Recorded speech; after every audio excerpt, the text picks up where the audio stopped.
2000।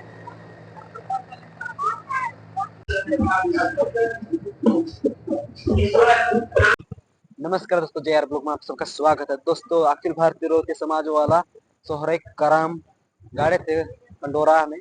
हमारे छत्तीसगढ़ का मुख्यमंत्री विष्णुदेव साय जी आए थे और कर्मा में नाचे और कुछ बताए हैं। उसका वीडियो दिखाता हूं, तो चलिए वीडियो स्टार्ट करता हूं। हम लोग का सम्मान करने के लिए रोहतिया समाज का बहुत आभार व्यक्त करता हूं। मुझे ख्याल है पिछले साल हम लोग आदरणीय पवन भाई साहब भी, हम भी सब रायपुर में घंटों बैठे रह गए, लेकिन पिछले साल हेलीकॉप्टर साथ नहीं दिया था और इस कर्मा महोत्सव में हम लोग आ नहीं पाए थे और मोबाइल में रायपुर से ही समाज को संबोधित किए थे और उसके लिए हम क्षमा भी चाहेंगे। और इसलिए हम लोग इस साल ये निर्णय लिए कि जैसा भी होगा इस साल कर्मा महोत्सव में हम लोग को पहुंचना ही है। और आज आप लोगों के बीच आकर बहुत खुशी भी हो रही है और ऐसा समाज जो हर क्षेत्र में आगे, शहीद बख्तर साहब, शहीद कुंडल सिंह देश की आजादी में अपनी कुर्बानी दिए, बलिदान हुए, और भी समाज में कितने स्वतंत्रता संग्राम सेनानी हुए। तो ऐसा समाज आज अगर हम राजतंत्र की भी बात लें तो यहाँ के हमारे लोग जानते हैं कि हमारा जसपुर का जो रियासत, यहाँ भी जो सेनापति थे आपके समाज के, आरा जमींदार, आरा नायक, और एक मंत्री जसपुर रियासत में वो केराडी जमींदार, ये सबको शायद बहुत लोग नहीं जानते होंगे। और उसमें से हम लोग का पुरखा भी एक मंत्री थे, बंदर चौहान जमींदारी हम लोगों की थी। तो हमारे पुरखे भी जसपुर रियासत में मतलब मंत्री थे। तो इस तरह से रोहतिया समाज राजतंत्र में भी शासन चलाने वाला समाज, देश की आजादी में शामिल होने वाला समाज, आज अगर सनातन का ध्वज मजबूती के साथ लहराने वाला एक समाज है। आज कितने हमारे स्वयंसेवक, बड़े बड़े स्वयंसेवक निकले हैं इस समाज से। आज हमारे पवन भाई साहब हमारे प्रदेश के संगठन के महामंत्री हैं, संगठन के शिल्पी हैं। आज इनके मार्गदर्शन में हम लोग सरकार बना पाए हैं। छत्तीसगढ़ में लोकसभा में शानदार जीत, नगरीय निकाय में, पंचायती राज में इनके संगठन क्षमता के कारण जीत। इसके पहले राम प्रताप सिंह जी लंबे समय तक उस संभागीय संगठन मंत्री से लेकर प्रदेश संगठन महामंत्री थे। उनके समय में भी लगातार छत्तीसगढ़ प्रदेश में सरकार चलाए। तो ऐसा समाज के बीच में आकर वास्तव में मुझे भी बहुत गौरव हो रहा है। मैं समाज के लोगों को फिर से एक बार नमन करता हूं। और आज ये कर्मा महोत्सव सोहरई कर्मा में आप भारी संख्या में हमारे कर्मा पार्टी के अलग अलग भाई बहन भी आए हैं, निज पार्टी के भाई बहन भी आए हैं। उनका भी बहुत बहुत अभिनंदन है, स्वागत है। ये कर्मा महोत्सव बहुत पुरानी परंपरा है और ये कोई खाली आदिवासियों के लिए नहीं है, ये सब समाज के लिए है। गांव में जो रहते हैं सब मिलजुल के कर्मा महोत्सव मनाते हैं। और मैं तो बचपन से, चूंकि पिताजी के नहीं रहने के कारण घर की जिम्मेदारी, समाज की जिम्मेदारी भी थी, तो बराबर अपने गांव में हर कर्मा में मैं जाता था।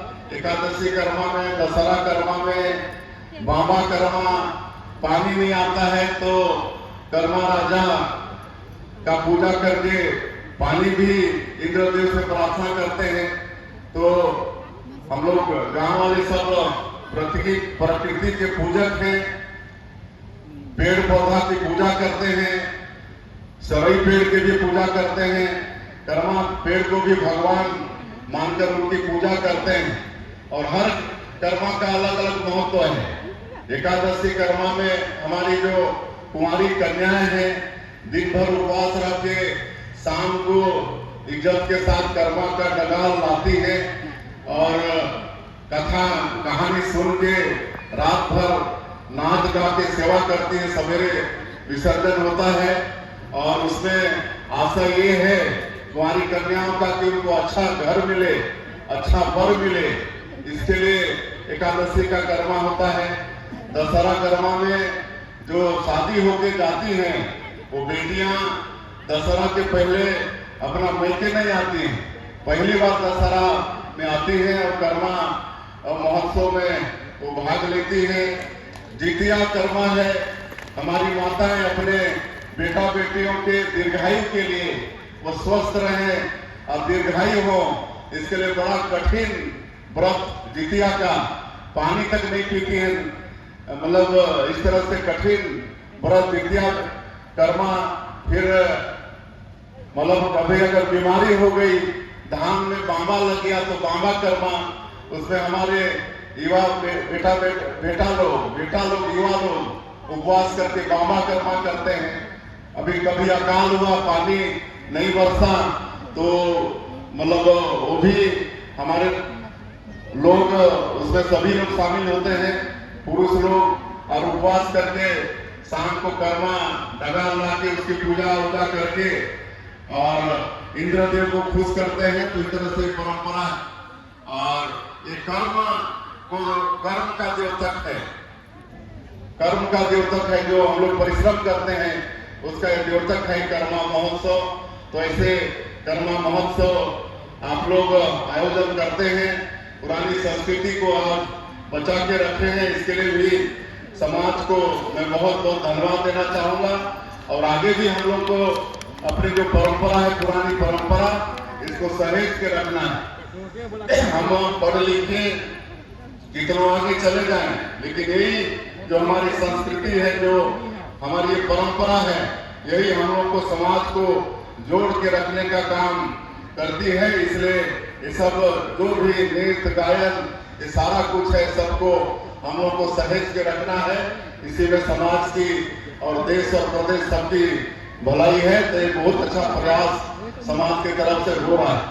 और आज मैं सरकार की बात ज्यादा नहीं करूंगा, आप सब लोगों के आशीर्वाद से छत्तीसगढ़ में हम लोग आप लोग सरकार में बैठाए अभी 22 महीने हुए हैं।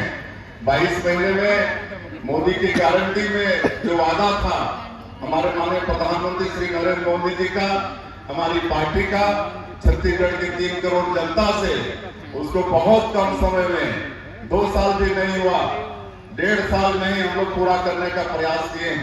18 लाख गरीब लोगों को प्रधानमंत्री आवास देने का काम किए हैं, किसानों का वादा पूरा किए हैं।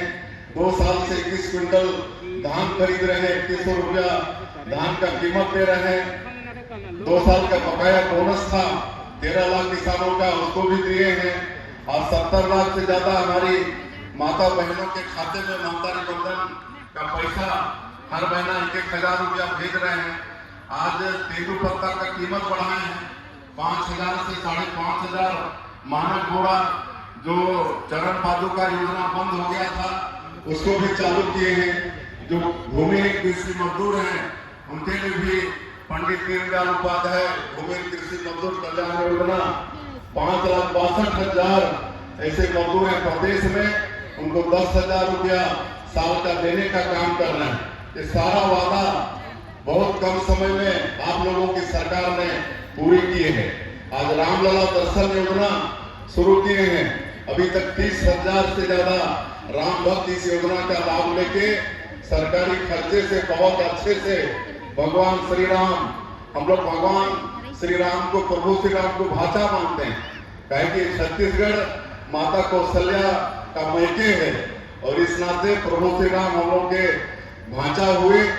तो आज 30,000 से ज्यादा हमारे राम भक्त अयोध्या जाकर भगवान राम का दर्शन करके आ चुके हैं और लगातार ये योजना जारी है। मुख्यमंत्री तीर्थ यात्रा दर्शन योजना ये भी बंद हो गया था पिछले समय में, उसको फिर से चालू किए हैं। कोई बुजुर्ग उनकी इच्छा होती है अंतिम समय में कि कहीं तीर्थ व्रत करके आ जाए, गंगा स्नान करके आ जाए। नीचे से ही मोड़ रहा है। उड़ गया। देखो बच्चा जल्दी, हवा पूरा आ रहा है इधर।